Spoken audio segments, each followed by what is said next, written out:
Hello everyone, Assalamualaikum warahmatullahi wabarakatuh, and welcome back to my English class with me, Miss Anna. In this video, you are going to learn about pronoun, especially subject and object pronoun.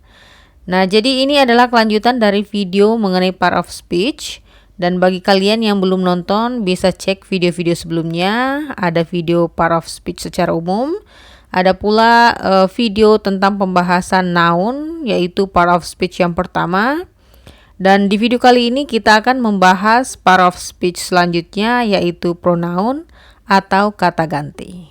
So, are you ready guys? Let's get started. So, what is pronoun? Apa sih pronoun itu? Apa fungsi dan pentingnya pronoun dalam bahasa Inggris? Sebenarnya pronoun ini selalu kita gunakan baik dalam percakapan sehari-hari maupun dalam tulisan. A pronoun is a word that can replace a noun in a sentence. We usually use them to avoid repeating the noun that has already been mentioned. Artinya apa? Pronoun atau kata ganti adalah kata yang menggantikan noun atau kata benda yang berfungsi menghindari pengulangan kata benda yang sama yang telah disebutkan sebelumnya.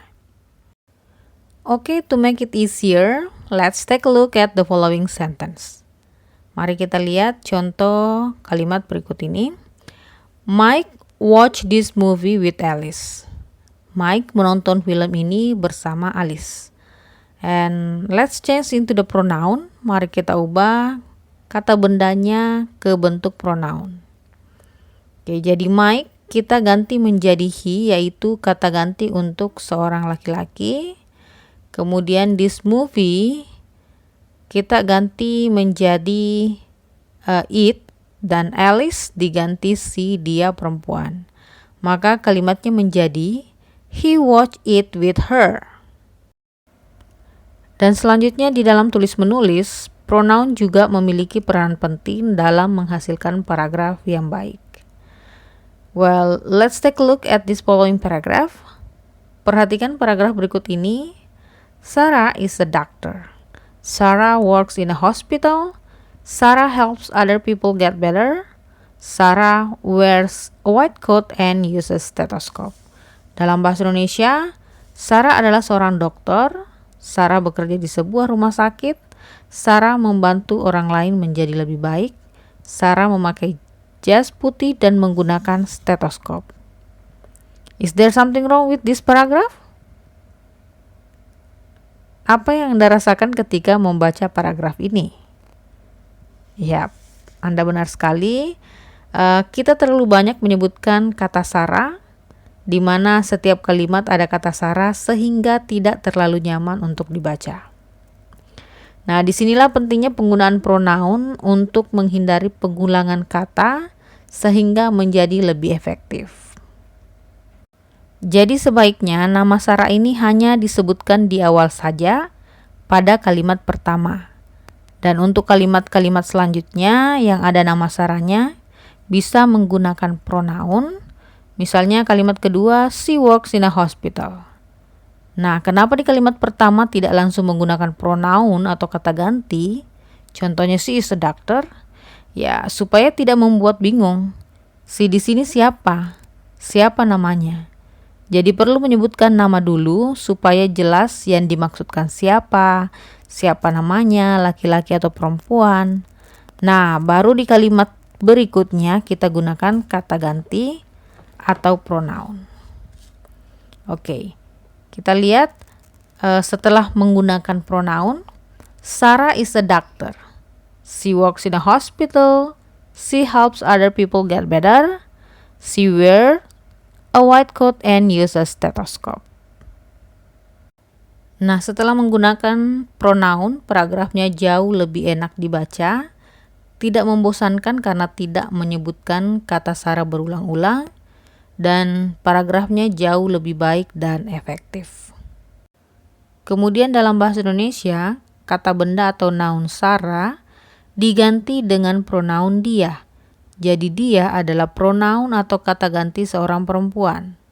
Nah, ini sama ya, dia laki-laki atau perempuan dalam bahasa Indonesia, tetap dia. Berbeda dalam bahasa Inggris, dia laki-laki, he, dan dia perempuan menggunakan she. Nah, kita lihat bahasa Indonesianya. Sarah adalah seorang dokter, dia bekerja di sebuah rumah sakit, dia membantu orang lain menjadi lebih baik, dia memakai jas putih dan menggunakan stetoskop.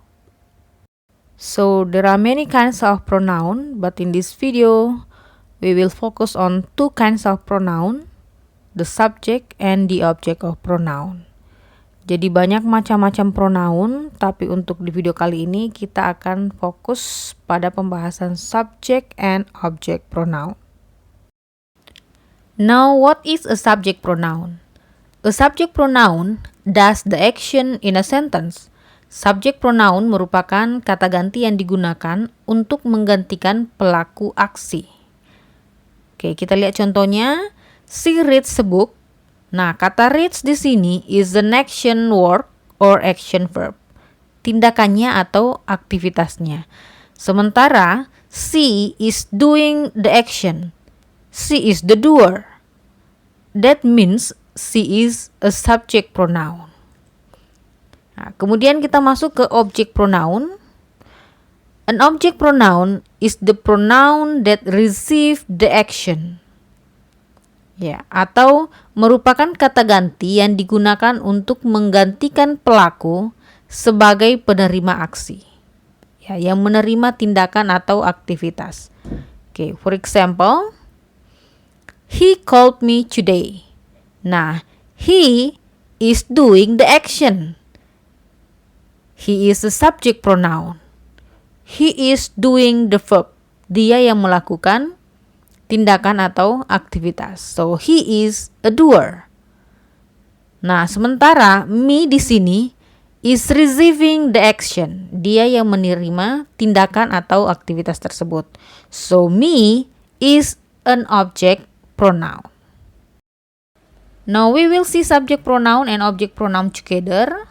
Selanjutnya, kita akan lihat pronoun atau kata ganti ini ketika berfungsi sebagai subjek, berfungsi sebagai objek, dan bagaimana perubahannya. Nah, subject pronoun terdiri dari I, she, he, it, you, we, and they. Kemudian terdiri dari dua bentuk, yaitu ada singular subject, ada yang plural subject pronoun. Untuk singular subjeknya ada I, she, he, it, dan you.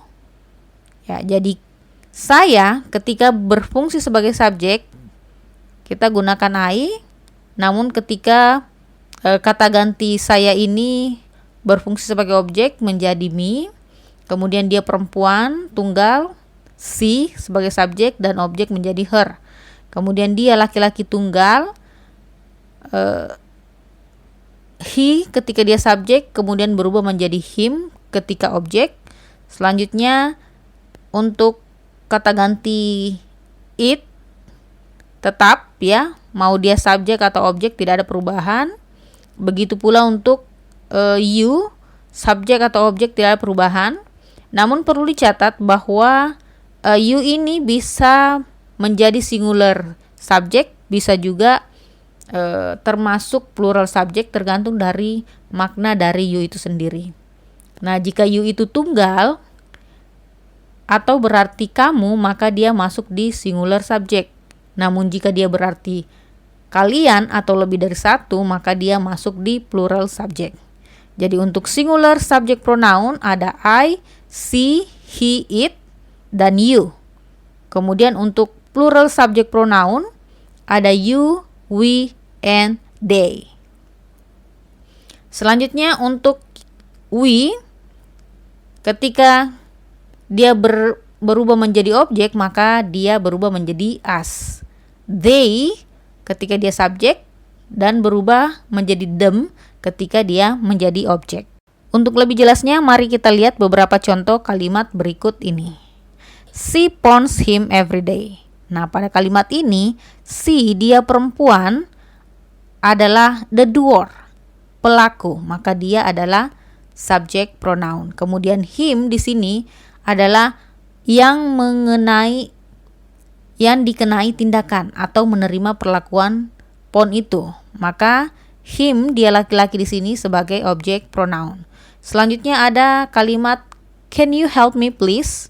Nah, you-nya di sini adalah subjek pronoun dan me adalah objek pronoun. Contoh kalimat berikutnya, we will invite them to the party.